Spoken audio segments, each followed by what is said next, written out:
DWD, Driftless Water Defenders, is an Iowa nonprofit tax-exempt membership corporation that is dedicated to defending Iowans' fundamental right to access clean water. To defend that right, we educate, we advocate, and as necessary, we litigate. The president of our group is Dr. Christopher Jones, now retired from the University of Iowa's College of Engineering, author of the highly acclaimed book, Swine Republic, Struggles with the Truth About Agriculture and Water Quality, which has been chosen for, and in August in Washington, D.C., will be formally recognized as one of that institution's great reads. He will be our keynote speaker tonight. The treasurer of DWD is longtime resident of Highlandville in Winneshiek County, Terry Mazzoni. Where is Terry? She's down there hiding behind one of the posters. There are some people in the audience I'd like to recognize before we proceed. A very strong supporter of DWD is Elkader's very own Larry Stone. Larry, where are you? There you go. Last weekend I was going door to door. It's quite possibly one or more of you and I became acquainted in that encounter. That's how I learned political involvement 50 years to the day this month when I dropped out of college the first time to help John Culver run for the U.S. Senate in '74. And we did a lot of door to door. And the way I learn things, you get index cards and shoe boxes and one doorstep at a time. And old lessons are not easily forgotten. But I was on doorsteps, and occasionally I got to someone, and this happens door to door. I was not an invited guest. I came to their door on a nice weekend day. And if I was getting into any unexpected turbulence, I would say, "Do you know Larry Stone?" And every time they said yes, and they were so favorably impressed that I would know Larry, that it made it easy sailing going on. But it means a lot to have someone of Larry's caliber supporting a group like this. Another person in the audience who will be speaking, but rather than to break up the program with longer introductions, a ferocious advocate for clean water, and a very effective expert witness in litigation involving two separate lawsuits involving Bloody Run Creek here in Clayton County, is Steve Vasey. Steve, just raise your hand. And Steve will be talking in a few minutes. I also want to recognize some law students that are here. We're fortunate to have 5 law students going at it full time this summer out of my law office in Iowa City. I can tell you I might be enjoying the experience more than they are, but there they are. And we got a grant from the Hubble Environmental Law Institute at the College of Law to help support their work. And in addition to another law office employee who's been with me for a number of years, and then she decided to go to law school. But those people are Mark Prihoda. Mark helped to spearhead this meeting tonight. Nina Marquardt is not with us tonight. She's busy. She's on an additional campaign where they're cleaning up waterways, organizing hundreds of people to go up and down different rivers and cleaning them up. Christian Nixon is here in the back, and Noah Gaber is here. And then we have Kate Robinson, who I mentioned. Here's Kate right here. Very effective, all of them. They're doing serious legal work, and legal advocacy is a core part of what we do. We have a lot of good groups in Iowa working on environmental causes. They're not all the same. They don't have all the same mission, nor should they. A core part of what we do is advocacy, including legal advocacy. And so our view is that, and with a law review article that the law students are doing the first draft, is a proposal that the state of Iowa create a constitutional amendment decreeing that access to clean water is a fundamental right for all Iowans. And we don't have that expressly in our Constitution, and we have a lot of other rights there that when you get into a courtroom, which is where I spend most of my time, if you are up against something that's classified as a fundamental right, it gets deference. And we don't have that kind of deference for a simple, fundamental right to clean air, but especially in our focus is clean water. So the first project of our law students is to do the first draft of a law review article, a constitutionally protected right, and submitting it to law reviews for their consideration. Second, we've been busy, and they've helped with and been a part of looking at how do you incorporate. Well, we've filed articles of incorporation, bylaws. We submitted an application to the IRS to get 501c3 status, so when you folks are kind enough to make a contribution, it can be a tax deduction if you choose to do so. But this is important, an important step. The law students are also writing the first chapter of what I hope will be a new book, one that hasn't been written for maybe 40 years, and that is a handbook for lawyers and environmental advocacy. And the first chapter, and the one that they're helping me to write, is on water law. It needs to be done.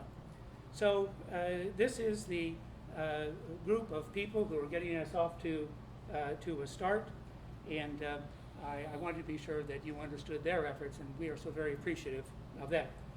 There are other people and organizations that we want to recognize. One is the Isaac Walton League.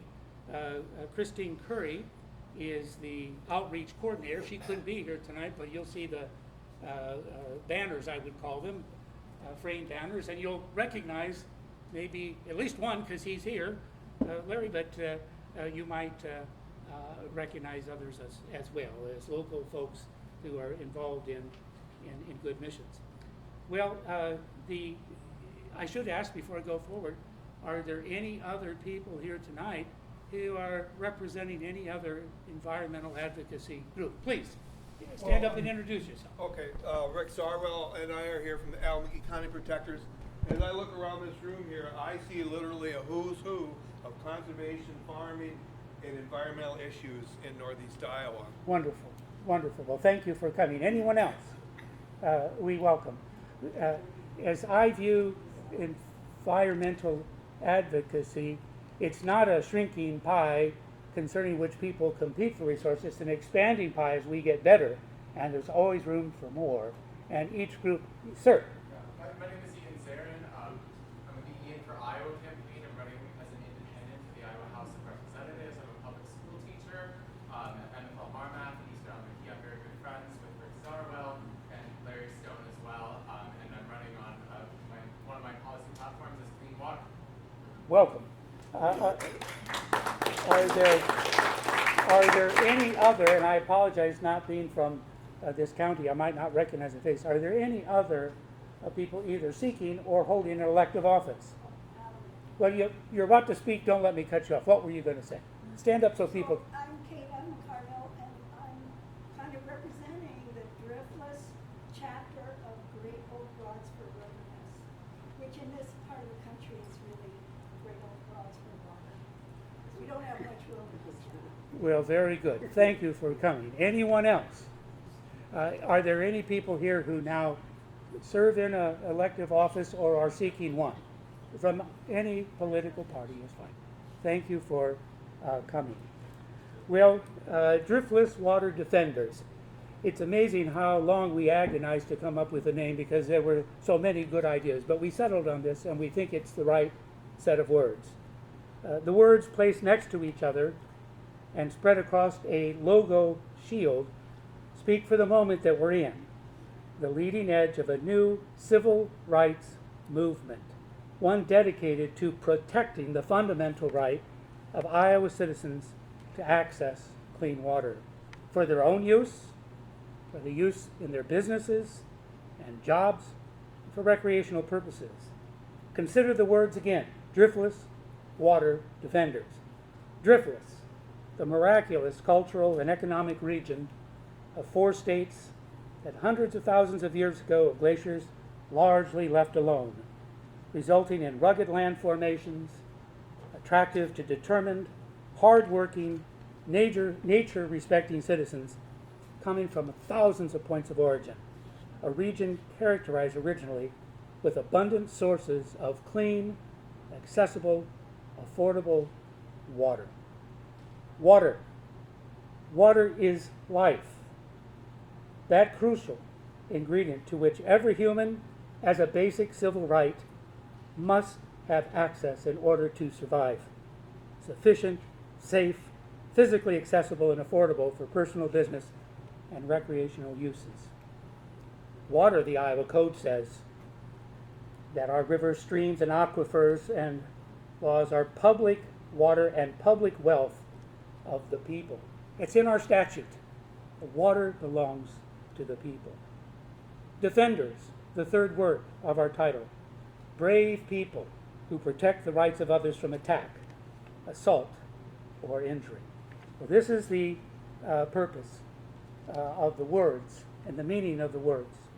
And we're going to make progress by educating, advocating, and as necessary, litigating. Our webpage is up and running, if you've seen it. It gets a little better every day, and no thanks to me. I am a Luddite, but I surround myself with people who know how to do this, including our law students. And each day it gets a little better, but you'll get information there. If you've given us your email, we'll be careful, but we'll send you information that we think you may need and want to be aware of. Before moving forward with our speakers tonight, Steve Vasey and Chris Jones, I wanted to say a few things about an important theme that pulses through the heart of our group, and that theme is freedom. We are at FreedomBank in Elkader, Clayton County, Iowa, situated close to the beautiful Turkey River. In its earliest years, when settlers first arrived here, this community's dependence on that river was clear. It provided the power to move mills, grinding wheels that transform corn and wheat into products critical to the survival of the community. Sawmills transformed trees and lumber that allowed the fine houses and buildings of Elkader and other communities so sturdily built to be created with skilled craftspeople. Water is life. Water from the river and from wells tapping into the first layers of the aquifer assured life in this community to the people who are here and the animals who depended upon it. Citizens' rights to access to clean water was, since then, since the very start of community life, a fundamental, natural right. We are here tonight because we share a belief that this fundamental right, this assures our freedom as Iowans, is at risk. The right to access clean water. There is a rhetoric in Iowa, and I've heard it more in the last 10 years. I would call it with the advent of what we might describe as industrial agriculture. Words that are so important because they shape the way that we think. And some uses of the word of freedom would have one believe that laws, rules, and customs that would be aimed to reduce the amount of externalities of farming, too much fertilizer, too harsh use of the soil so that they wash away, that to challenge that is somehow to lawfully or wrongfully challenge the polluter's freedoms. It is a mistaken belief to hold, however, that if we are to allow one person's freedom, that it must necessarily result in another person's unfreedom. In fact, a reasonable coercion, we might call it, the use of laws and penalties and enforcements by governments can enhance everyone's freedom. Consider, I was going to use the metaphor of a stoplight, and then I drove through Elkader and I couldn't find one. So I'm quickly switching to a metaphorical stop sign, but I think the message is the same. When you have stop signs at intersections, they are a simple regulation and they are easily enforced. They allow drivers to take turns going through an intersection. In their absence of stop signs, there would be gridlock or accidents. Large trucks, for example, filled with nitrate fertilizers or filled with corn headed to ethanol plants could run right over others without the simple mechanism of a stop sign. It is clear, but for the soft coercion of a stop sign, constraining a little bit of what each of us may do can increase the well-being and the sense of freedom to act by everybody. This new era that we are in, sometimes called industrial agriculture, has become in effect with respect to pollutants that run into our streams and rivers and aquifers is like living in a community without any stop signs. Citizens are getting run over, and it's time for that to stop. So what happens when one person's freedom comes at the expense of another's? We know that citizens do not have, in the name of freedom, to act out in ways that hurt others. The philosopher Isaiah Berlin once said, "Freedom for the wolves has often meant death for the sheep." In Clayton County, Iowa, as in the rest of the Driftless area, freedom, for example, the Koch brothers, or the large grain companies, or the owners of CO2 pipelines, all of these powers sometimes amplified by government programs as they're now written, designed to cause the farmers and result in some farmers using too much manufactured fertilizers. Farming fence row to fence row, draining into our watersheds, means death to Iowa's clean water and the ability of Iowans to drink, fish, and use Iowa's most precious resource.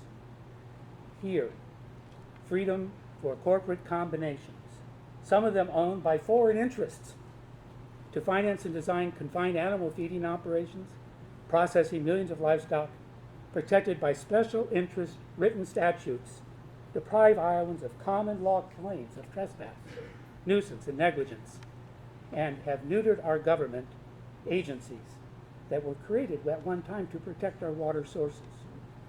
It results in bacterial infected, nitrate infected wells, drinking sources, streams, fishing holes, and the rest. So what is the meaning of Iowa Code section that guarantees the public the ownership and the wealth of Iowans in the water? What have we seen? A deterioration of our own wealth, and it's time to recoup that. So what does it mean when a state now has the highest cancer rate in the nation? And the second highest cancer rate in the nation. Kentucky's worse, but the only state in America where the rate of cancer is increasing. We have become a state where even our younger generation is becoming inflicted with cancers. And we have developed, as the first response, a ritual at the University of Iowa football games, and it's wonderful to see, but disturbing to think about.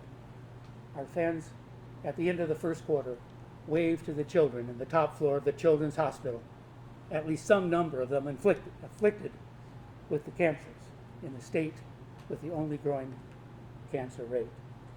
Well, it's our time to step up, push back, to acknowledge that just not one group of Iowans, not one group of corporate entities can enjoy freedom. We all have freedom, and our freedom at the most fundamental level can be defined as the right to access clean water.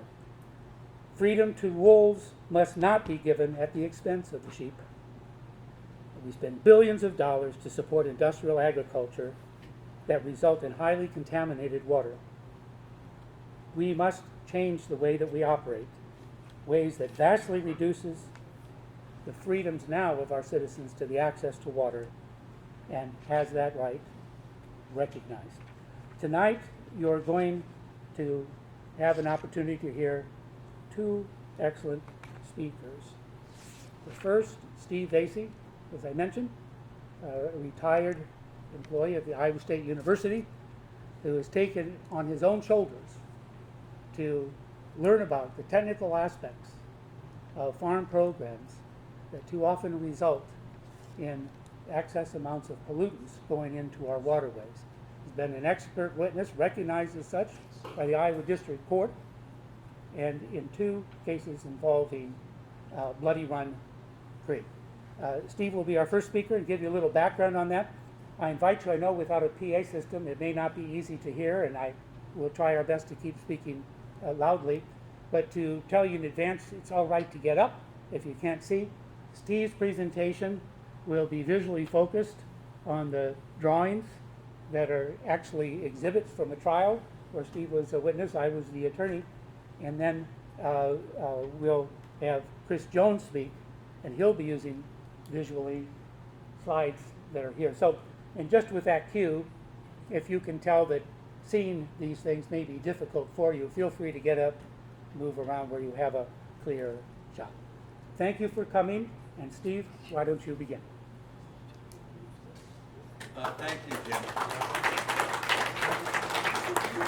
And I know that this is supposed to be recorded, but I may wander around a little bit, so this part of the recording will be a little bit shoddy, perhaps, but that's okay. So last night I gave a presentation at Project Aware. How many know what Project Aware is? Kata knows, a lot of people know. And Nina was at that, she was working there. And it was on Bloody Run Creek, and it was at Thresher's Park in Mount Pleasant. Thresher's Park. There's an old church there, and we held it in the old church. And that church was filled. Every pew was filled to hear about Bloody Run Creek. And not just because it's Bloody Run Creek, but because of what it represents. An outstanding Iowa water, the best we have, and our state and federal agencies have failed to protect. And that was what my talk was about. But for the moment, I'm going to talk about some details of Bloody Run Creek. I assume everyone here is aware of it.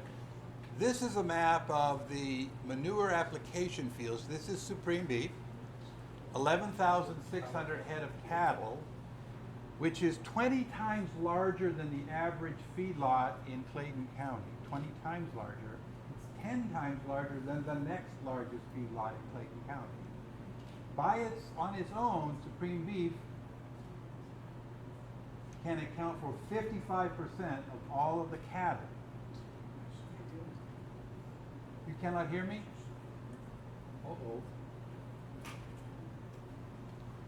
I'm not sure I can talk much louder, but I'll try. Thank you, young lady. So, it's huge, and it's located in the watershed of Bloody Run Creek. This is the watershed outlined in black. See, a lot of the manure application fields are in the watershed. Others are in other watersheds nearby. And this whole area is filled with sinkholes. It's all karst terrain. When they were drilling the 2 wells for this new facility, they encountered voids as they were drilling. One void was so bad the well collapsed and they had to re-drill it. So it's all karst. There are caverns, there are caves, there are sinkholes. We thought we had outlawed that back in 2005, and I've been working on water quality standards since 1998. The only person here working longer on them is this young lady right here, Debbie. And we thought we kind of got a handle on this in 2005, but we didn't, because they simply don't apply the rules the way they were intended, and so we have this situation. So this is the area. This is, as I mentioned, Spook Cave is somewhere down here. The darker blue line is the fishable section of Bloody Run Creek. Up here we have the intermittent or ephemeral tributaries to Bloody Run Creek. So I'm going to switch now to this map, which I know those of you over there might not see this that well. This one. I move this one momentarily. There. So this is based on what's called LiDAR images. I won't get down to the technical stuff, but the flights were 2019. So there are standard 2-foot topography lines. Of course, these are the 6 barns. Each barn is 200 yards long. I don't need to tell you folks that because you probably drive by it every day. And this is the earthen manure basin, which holds up to 38 million gallons of manure each year, up to that. Now this little wooded area, that has 6 sinkholes in it. It's 300 feet away from these barns. Now, if you look at these barns as they're shown here, and as you drive by them, those cattle containment structures, are they confinements or is that an open feedlot? What does that look to you to be? Confinement. They look like confinements. They're just built and they're operated as confinement units. But under Iowa law, because it's been defined that way, you can define a carrot as being purple if you want. We all know a carrot is yellow, but you can define it as being purple. Doesn't make it purple. So they define these as open feedlot structures, and therefore there's no separation distance in Iowa law from sinkholes. If they called them confinements, they couldn't be there, because there is a separation distance of 1,000 feet from confinement structures. So there were a lot of situations where rules were either kind of little jig. It's like an Irish jig where you go this way and then you go that way and you go this way to try to, get from here to there when you're really not allowed to go from here to there. And that's what the regulators were doing. So this is a floodway. There's an intermittent stream that goes right through here. Now, where I've drawn this berm, which is the northwestern edge of the confinement, I want you to think of that as a beaver dam. Let's put this in terms we all understand. If you've got a stream, because there was an intermittent stream runs right through here. That's why there's a floodway. If you have a beaver dam in a stream, what happens to the water behind the beaver dam? You get just big pond. So when they get heavy rains, there's a big pond that's going to form here because there's nowhere else for the water to go if you look at the topographical lines.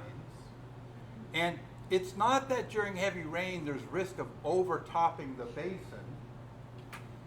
No, it only has to have a pond 5 feet deep, and all of a sudden all that water, instead of going down into Bloody Run Creek during this pathway, is going into the sinkhole. So it's a serious situation, and as we know, there are also concerns with the manure application on fields, and these are things that we have been trying to document, trying to understand, and trying to raise as issues in public comments and finally in litigation. So I'm going to move on now to the last picture.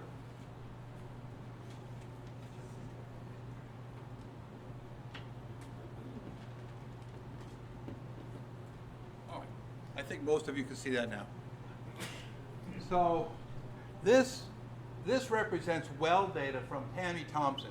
Tammy Thompson has an organic goat farm about 200 yards from Supreme Beef. They are the nearest neighbor.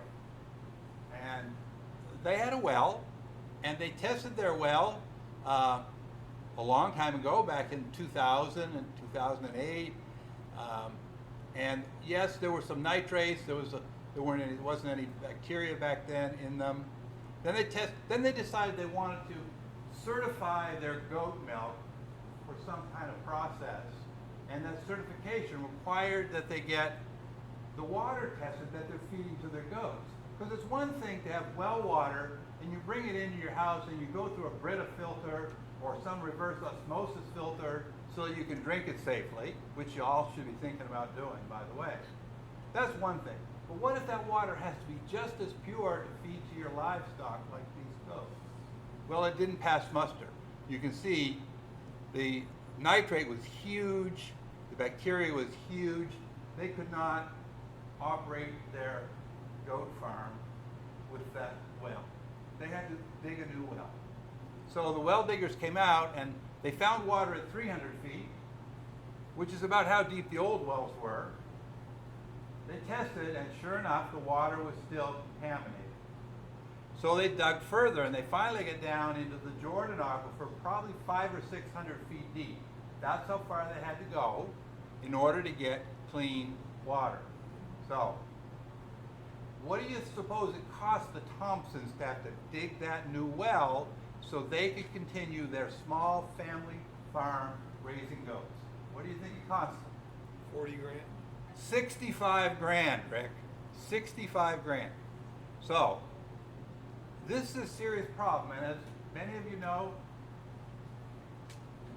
there are concerns about contaminated wells in areas of cars. So we've had one lawsuit where we successfully required the nutrient management plan to be rewritten. Finally, after several more attempts, they got one that was approved. We still think there are problems with it. We had asked that they close down the earth and manure basin because it's illegal where it is. That's a long story. I'm not going to get into it right now. The judge walked right up to the edge, said, he kept using, it's odd, it's odd, it's odd, it's odd. But you know, well, maybe they can do it. I don't know. So that, it should not be there. It's illegal. But the judge did not deny that, not approve that part of our lawsuit. And as Jim has mentioned, there is another lawsuit going on related to a water withdrawal permit where a decision has not been reached yet. And that's all I'm going to say right now about Bloody Run Creek, because all of you are familiar with that situation. And I'll finish with two things. One of the things I talked about last night was how we got here, and what does it take if you're involved in litigation? Well, I talked about what is your frame, meaning frame of reference or frame of mind. And for me, my frame is clean water belongs to me. And anything you do to degrade clean water is stealing from me. And that's my frame. And that's how I start every discussion. And I just don't let them knock me off my frame. So clean water belongs to me. Please don't degrade it. Farm Bureau's frame or industrialized agriculture's frame is, well, we're not opposed to clean water. It's just kind of collateral damage of the way we operate. That's their frame. The other part of their frame is, we can solve this if we all just get along and work voluntarily. That's the other part of their frame, and of course that is total nonsense. So I will stop talking now because I could go on. But thank you all for being here and for supporting the work that all of you are doing, and supporting the work that Jim and this new organization is trying to move forward. Thank you.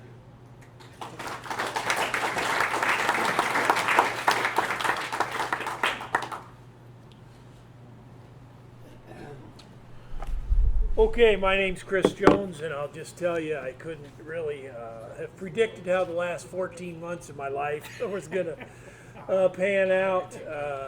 I retired 14 months ago, and the week I retired, I met Jim for the first time, and he came to one of my book readings in Iowa City, and he was the only guy in the audience that had a suit, coat and tie on, so I figured he was an attorney, right, on a Friday night. And my intention in retiring was that I would do handyman work in Iowa City, and I retired at, I was only 62 years old. I knew I was going to need some income. I had really modest expectations for my book. The University of Iowa Press had some interest in my book. They ultimately rejected it, but in the process, they told me the most I could hope to sell would be 500 copies, and so I figured I needed to do a little handyman work to make ends meet, and as I told Jim, I planned on replacing garbage disposals for widows in Iowa City, and then Jim said, I got a better offer for you. I'll pay you nothing to come and help me with this Driftless Water Defenders, and so here I am. And so, I kind of wander these days when I speak a little bit, so forgive me for that if you don't like it. But, one thing I want to say about this bloody run, I'm a scientist. I'm supposed to pay attention to the data and the details and all these other things. But, when I listen to this, it just infuriates me, because here we have one of our 34 best outstanding waters, a naturally reproducing trout stream. We have so few resources in Iowa that are like Bloody Run Creek. Why do we even need to talk about this sort of thing?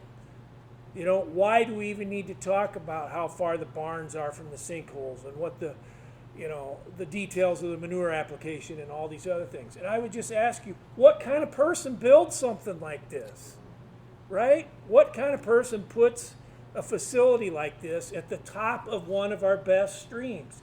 What kind of state agency permits something like this?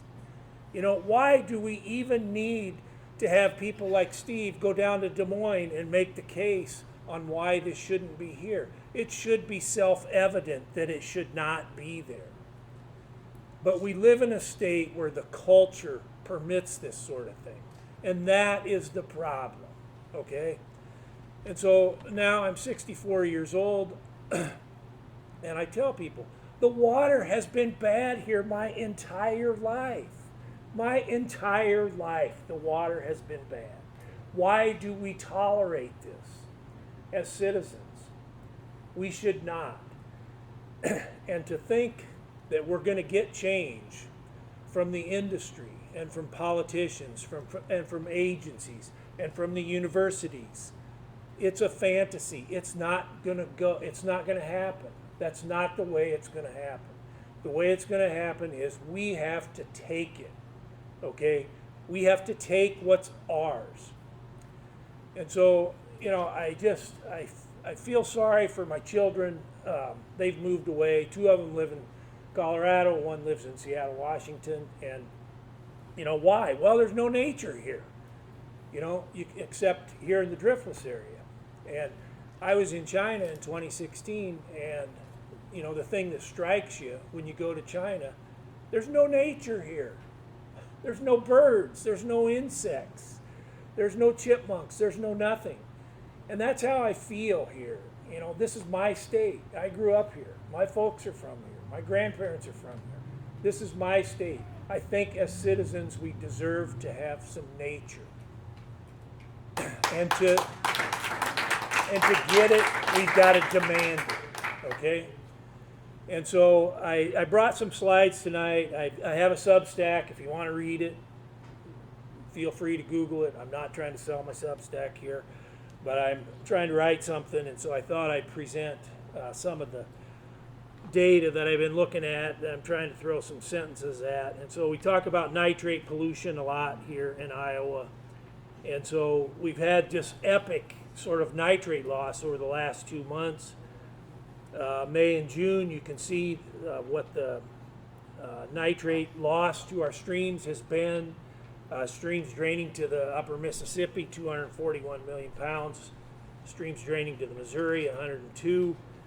So think about this. These nurse tanks, right? 1,500 of these left Iowa in its streams every day in the month of May and June. Every day. That's 1 a minute. 1 of these left the state every minute for 2 months. You just can't tell me that people want clean water when we have something like this happening. You just can't sell me that idea. And here's some of the data. Turkey River, 18 million pounds lost in those 2 months. Maquoketa, 12 million. The Iowa Cedar down at Wapello, 89 million pounds of nitrogen lost at the outlet of the Wapello, down there at Wapello. Skunk, 21 million. Wapsie, 20 million. Des Moines River, 58 million. Little Sioux, 20 million. Floyd River, that tiny little watershed, 8 million pounds. West Nishnabotna, 5 million. Nottoway, 3 million. And so, yes, it was wet. When we hear this discussed by people in agriculture, they say, well, it was wet. We had all this rain. What are we supposed to do? Well, when you blame the weather, all you're saying is your system is not resilient to the weather that is within the normal range of expectation here in Iowa, right? We live in the middle of a continent. Extreme and dynamic weather is going to be here. It's always been here. It always will be here. The weather is what it is. You can design your system around the weather or not. The industry has chosen not. And so as a consequence, when the rains come, we get this atrocity, right? So how wet has it been? Well, I'd be remiss not to say, but sure, it's been wet in the northern third of the state, but the southern 2/3 of the state, look, that is within a reasonable range of expectation in any year in the state of Iowa. Okay? And so if you can't design your systems to accommodate this sort of range of precipitation, you're taking shortcuts. You're not doing it. And so we hear all the time from the industry, just this propaganda, endless. It's maddening. Hear this: Iowa water's quality efforts gaining momentum. All right, Farm Bureau, 2015. Branstad seeks momentum on water quality tour, 2016. Conservation and water quality momentum, 2021. Conservation water quality progress gaining momentum on Iowa's farms, 2022. Center for Rural Affairs even signing on to this. Building momentum for watershed management, 2022. Polk County, the Polk County supervisors, our government agencies are adopting the rhetoric of the industry. Okay? 2023, Polk County, defining decade of momentum. Yesterday, Mike Nag, Iowa is setting records for conservation implementation and is building momentum behind our statewide water quality efforts. I'm just calling bullshit on this. They're lying to us. They're lying to us. And if we don't wake up and tell them, you're lying to me, it's not going to change. We have to demand change. Okay? And so I will tell you a story. One of the first book events I did was in Fairfield, Iowa. And a woman came up to me and said, I love how you talk about Howard Zinn in your book. And she said, I went to the University of Wisconsin, and when I was there, Howard Zinn came and he spoke. And she said, one thing I'll always remember is that Howard Zinn said, everybody thinks the civil rights movement started when Rosa Parks got on the bus. He said, that's not true. It started when people were meeting in churches and schools and other people's homes and elsewhere in the 15 years before that, so she could get on the bus, right? And so that's us. That's what we're doing here. We're meeting. We're trying to figure this out. And we're trying to create change. And we're not going to create change by doing the same things that we've done for the last 30 or 40 years. It's not going to happen. I can't remember what else I got here. So I read this quote here. C.S. Lewis, not one of my favorite writers, but this is probably the best thing he ever wrote. What we call man's power over nature turns out to be power exercised by some men over other men with nature as its instrument. And I thought, that is Iowa. That is Iowa. This is about power. Okay, this isn't about clean water. It's not about environment. It's about power.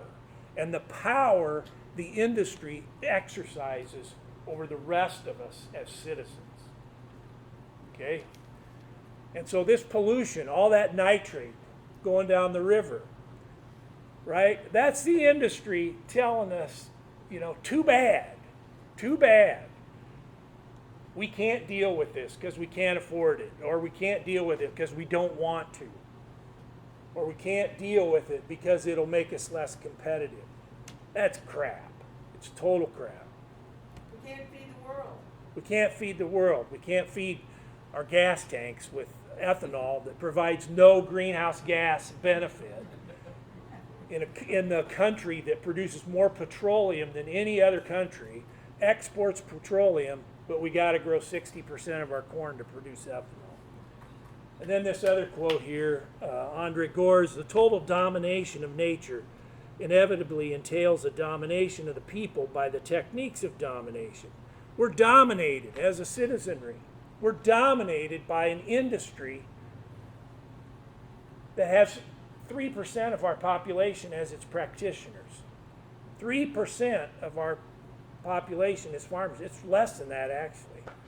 We're dominated by that. We're dominated by agribusiness. It's time to end the domination, and only if we do that will we get the water and the nature that we want. And so I'll finish here. Jim was talking about freedom, and what I see here, I worked with a guy one time when I worked at the waterworks. He was from the Mason City area. He grew up on a farm. And he told me living on a farm is the ultimate freedom. You have all this land, you can do what you want with it. It's get up whatever time you want to get up, go to bed what time you want to go to bed. It's all show up for work when you want to show up. It's the ultimate freedom. And so I see this at Bloody Run, and I can see the industry says, well, we need this freedom. We need this freedom to do this. And I would say here, freedom is not a coarse selfishness. Okay? Freedom is not coarse selfishness. Freedom must exist within the context of what's good for all of us. Okay? And so I'll end with that. Thanks for coming. I hope you get involved with this. I, for one, not sure where things are headed here. I know it's going to be good, though. And so we're feeling our oats here, and we're going to make something happen, and we're going to create change. So thank you.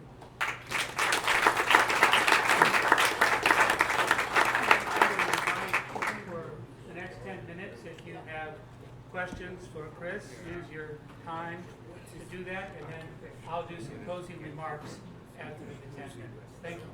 Yes, sir. How many copies have you sold? I don't Over know. 500. Here's the thing: when you write a book, the publisher never wants to tell you how many you've sold. But I think it's around 7,000. All right. Yes. He said, I'm not sure where you want to go with this, and that we need to get involved with this. What are 2 or 3 things that you would like to see us get involved with? How can we be a benefit? Well, we need to spread information like this to our neighbors, and we need to tell them why this is wrong. We need to tell them when we see things on the landscape that we know that are wrong. We need to tell our neighbors about this. We need to talk to our elected people, and I have a high level of contempt for our elected people if you read anything that I write of both parties. But nonetheless, we have to engage them and we have to hold them accountable. Okay? We have one party that's pretty open about what they think about the environment. We have another party that would like us to think that they're on board here, but that seems to never manifest itself in action or even in words. And so those are the things I would tell you now. We need to find people that are being affected by the pollution, like Tammy Thompson here. We need to find people of standing, okay? So that's what I have for you right now. Yes.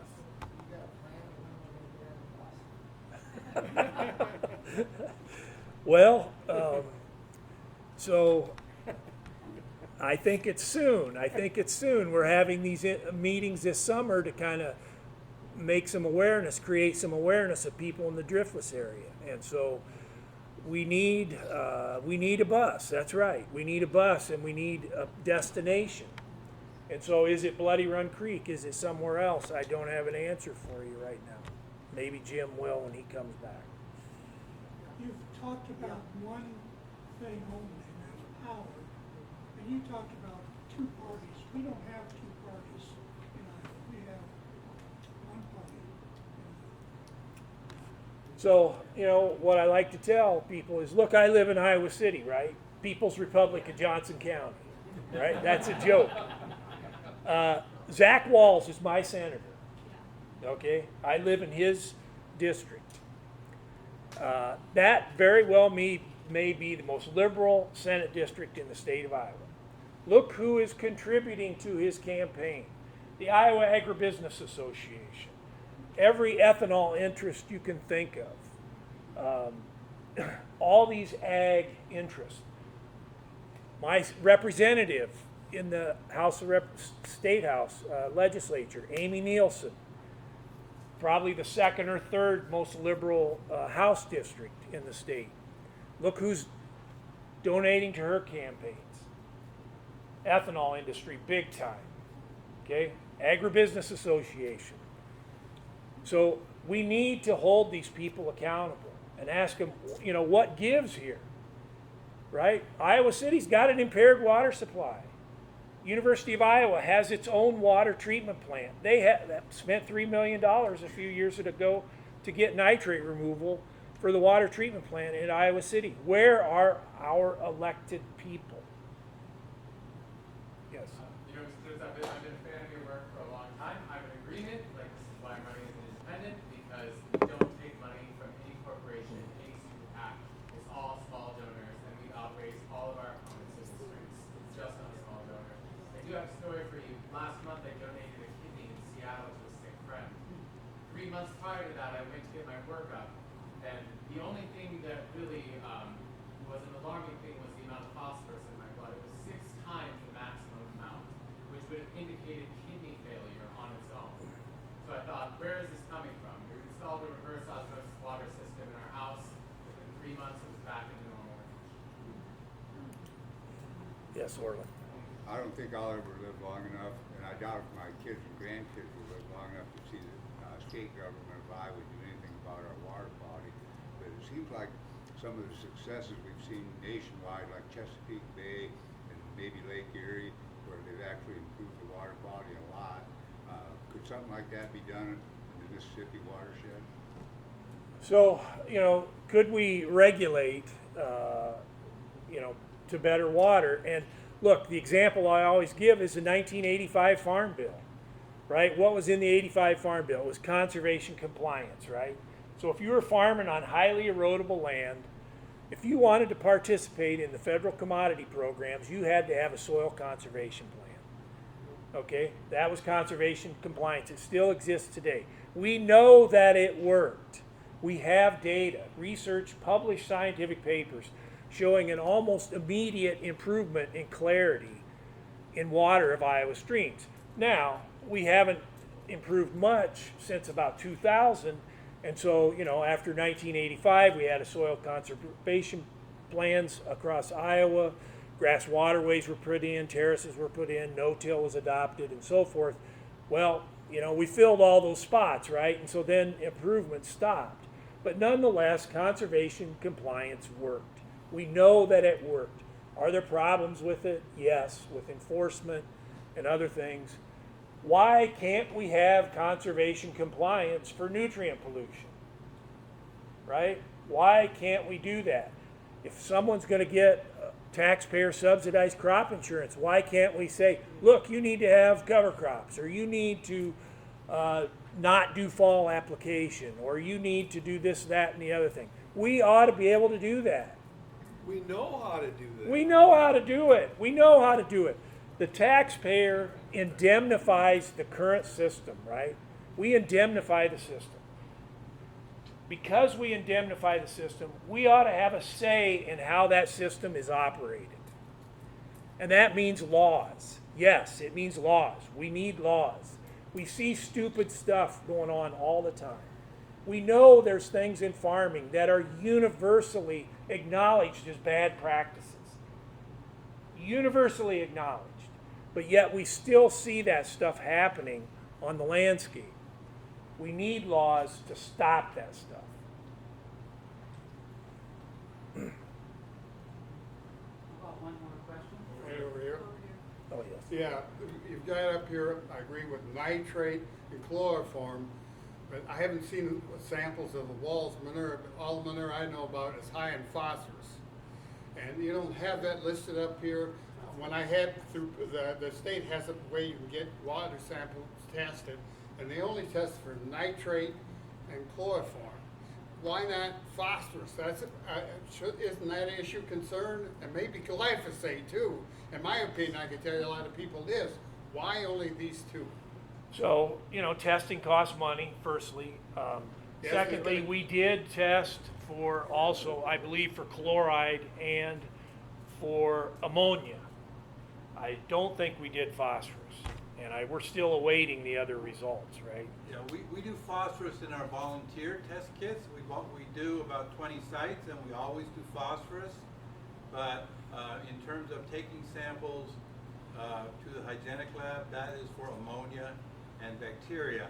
These results are from what's called the public well, PWTS, public well something. And so those samples would have been done by probably your county sanitarian. Patty Ruff would have done most of those samples. So you could ask her why there aren't other things being done, but those are the two that are in their database that we could look up. She said it was politics when I asked her. She said for $22.50 I could get a phosphorus test. I called the state hygienic lab and they'll do it. And glyphosate is going to cost me $125. I think these are things people should know if they care about what to drink. I think it's more than just these two issues. I have just One more question, please. Does reverse osmosis remove all these pollutants or not? It does, and so, this is a thing with drinking water. People want safe drinking water, right? You want to know that your drinking water is safe. But, whenever we treat it in the house, there's an environmental cost to that, right? And so with reverse osmosis, you waste a lot of water, right? And that is true with municipal treatment too, right? When Des Moines or the University of Iowa plant has to remove nitrate, that creates a pollution stream, right? When we remove the pollution, we create more pollution. And that's why we need to stop the pollution before it comes in to the treatment plant or the house. Very good. Thank you, Chris.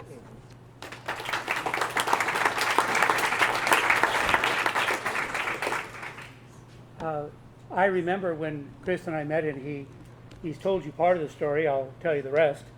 I did appear at a book event that he had at Prairie Lights Books about maybe 8 months ago, 7.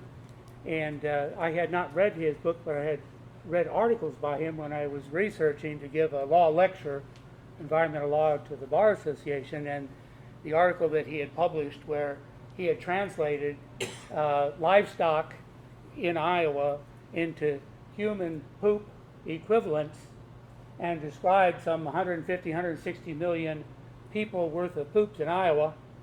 And if you look at it that way, and of course it's all untreated. It's all untreated. If you have a city, you have a sewage treatment plant, and the output is something. But we're talking about a magnitude of waste that is simply smeared across the surface area of our lands. And I had read that, and I'd used it in a lecture, and was familiar, but I had not seen Chris lecture. And I went, and I was enthralled, maybe as enthralled by the audience who was there as I was by the words that he spoke.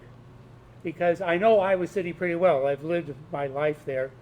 And it was a crowd unlike I'd seen before. The collection of people was not the usual crowd.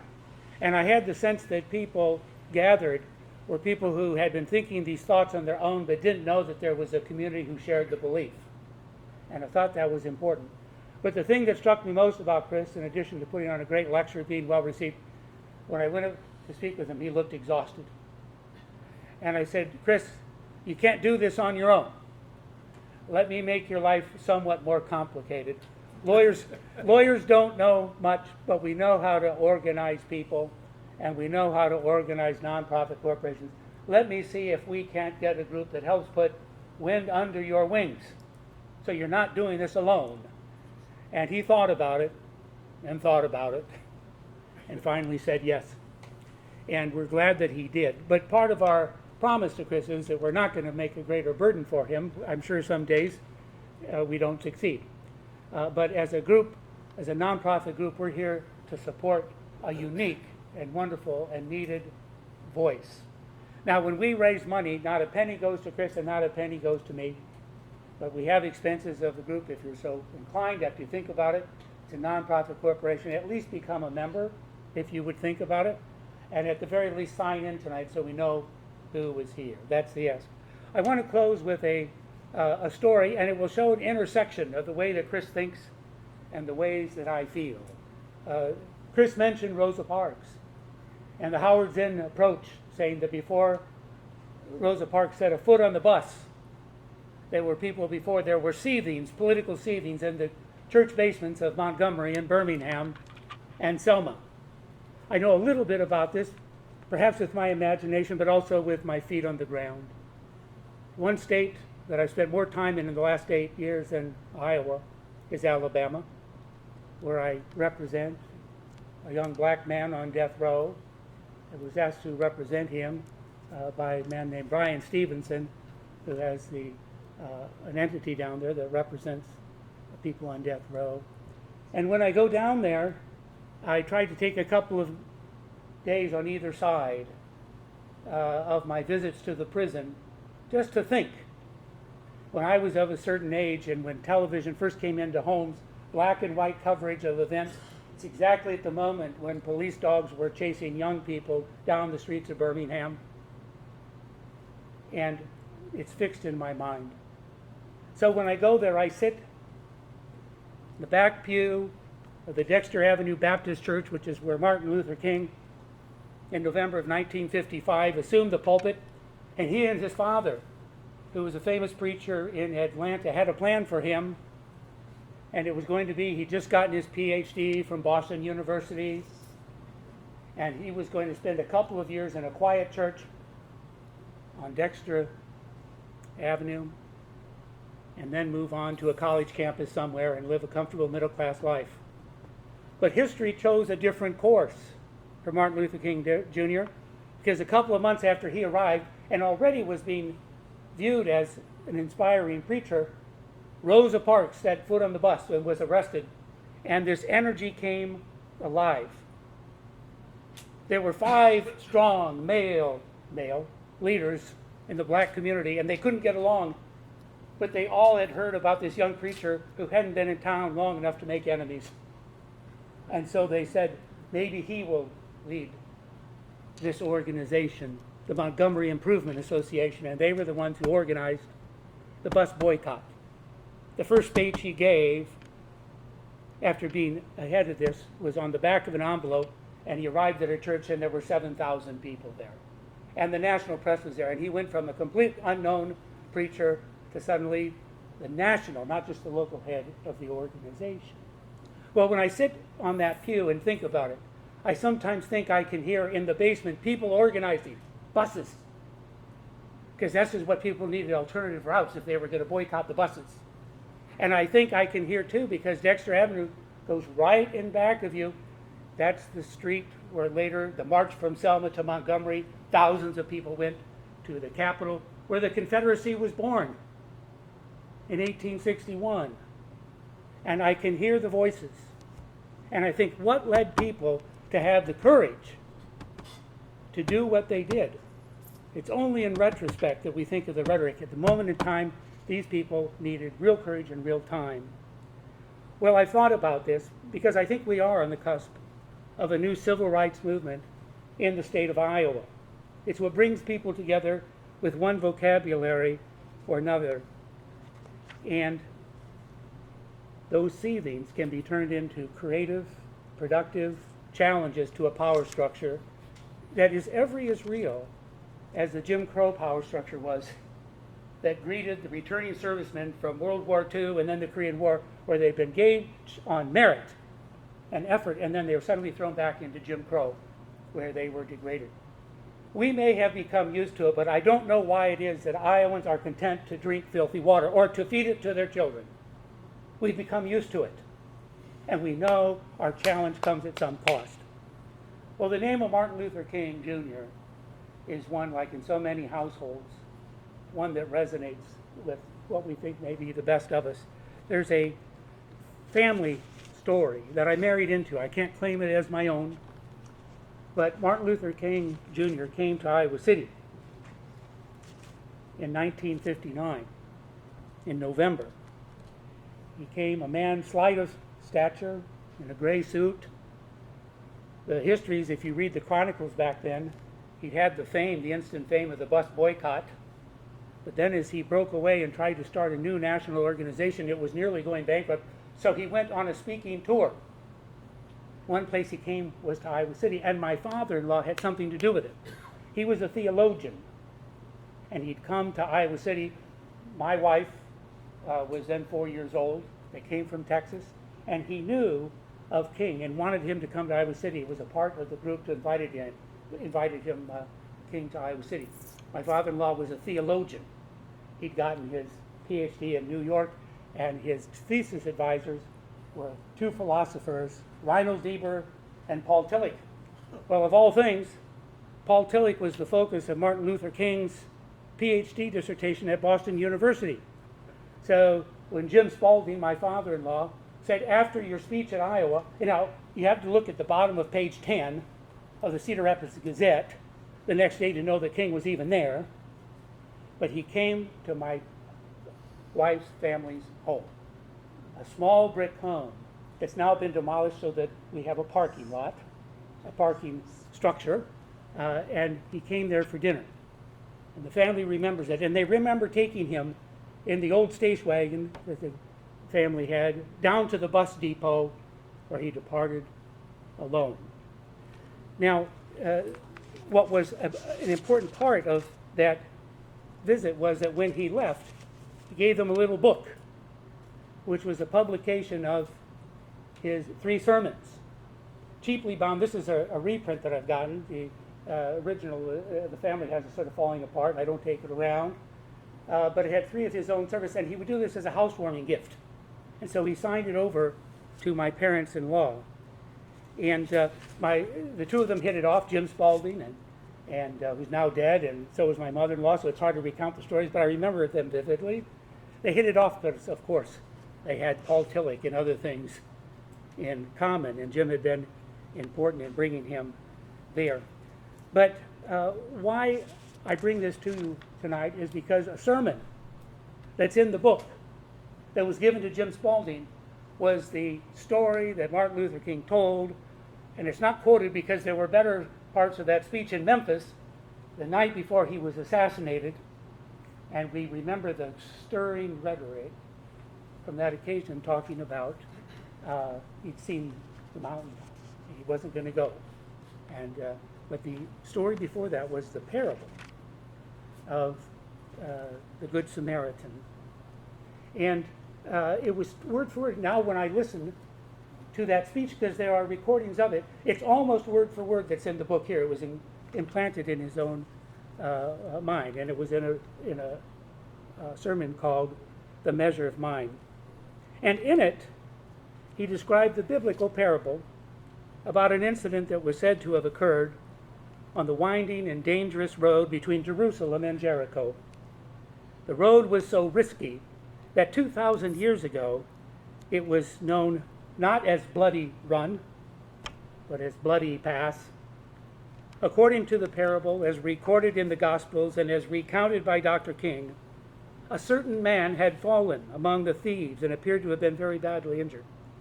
Persons of high social status and concerned that they might have something to lose, on their way to make an appointment of something more important, passed by the injured man. And as Dr. King reminded his listeners, perhaps for good reason, the road, after all, at that location was conducive for ambushing, famous for its impostors and tricksters who preyed on the goodwill of the people, who were induced to stop in their travels to assist, only to be made the targets of beatings, robberies, and worse. After being passed by others, according to the parable, as described by Dr. King, it was a man from Samaria, a man of a different race altogether, and low social status from that of the injured man, and he next came by. This man, unlike the passers-by, got down from his beast to render assistance to the fallen one. As Dr. King characterized the moment, the Good Samaritan had decided not to be compassionate by proxy. Instead, the Samaritan attended to the injured stranger, administering first aid, directly helping one who was in need, although clearly posing danger to himself. As Dr. King reminded his audiences, first in his sermon, as published in this book, then in Iowa, before clusters of citizens, later up until the very last speech, before the crowds who had patiently awaited his arrival in Memphis, Tennessee on April 3, 1968, the night before he was murdered, he told this very sermon. The Jericho Road was and is a dangerous one. Dr. King reminded his listeners and others that others had passed the injured party for rational purposes. They had answered the following question: if I stop to help this man, what will happen to me? But framed by Dr. King, the Good Samaritan was prompted to assist an injured stranger because he had posed a different query. If I do not stop to help this man, what will happen to him? We, in effect, in the Driftless area of Iowa, are on our own environmental road to Jericho. As we gather tonight in Elkader to consider the deepening crisis involving both the quantity and the quality of our water, our very drinking water, knowing that the health of all of us, and particularly the young and the fragile, are at risk when determining whether we want to become involved to bend the arc of history into a new and better direction, we must ask ourselves similar questions in our day-to-day encounters with others who may at times be strangers to us.